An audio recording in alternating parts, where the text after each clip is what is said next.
ସମ୍ବାଦ ସାହିତ୍ୟ ପକ୍ଷରୁ ଆଜି ଯେଉଁ କାର୍ଯ୍ୟକ୍ରମଟି ହେଇଛି ଭାଷା ଗଣମାଧ୍ୟମର ଭାଷା ଉପରେ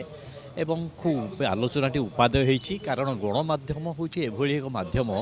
ଯିଏକି ଜନମତକୁ ପ୍ରଭାବିତ କରେ ଏବଂ ଜନମତ ଉପରେ ତାର ବହୁତ ଜନଙ୍କ ଉପରେ ତାର ପ୍ରଭାବ ପଡ଼େ। ଯେଉଁ ଗଣମାଧ୍ୟମ ଆମେ କହୁଛେ ଗଣ,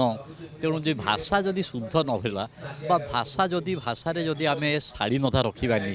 କିମ୍ବା ଯଦି ଭାଷା ଲୋକଙ୍କ ବୁଝିଲା ଭଳିଆ ହେବନି, ତାହେଲେ ସେ କିଛି ଗଣମାଧ୍ୟମ ଯେଉଁ ଲକ୍ଷ୍ୟ ଉଦ୍ଦେଶ୍ୟ ରଖିକିରି ଆରମ୍ଭ ହେଇଛି ତାହା କାର୍ଯ୍ୟକାରୀ ସଠିକ୍ ଭାବରେ ରୂପାୟନ ହୋଇପାରିବନି।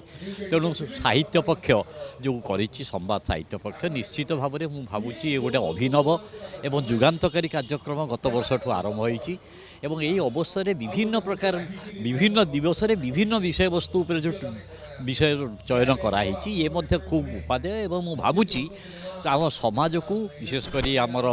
ଭାଷା ସାହିତ୍ୟ ସଂସ୍କୃତି ସାମ୍ବାଦିକତା ସବୁ କ୍ଷେତ୍ରକୁ ସମୃଦ୍ଧ କରିବା ପାଇଁ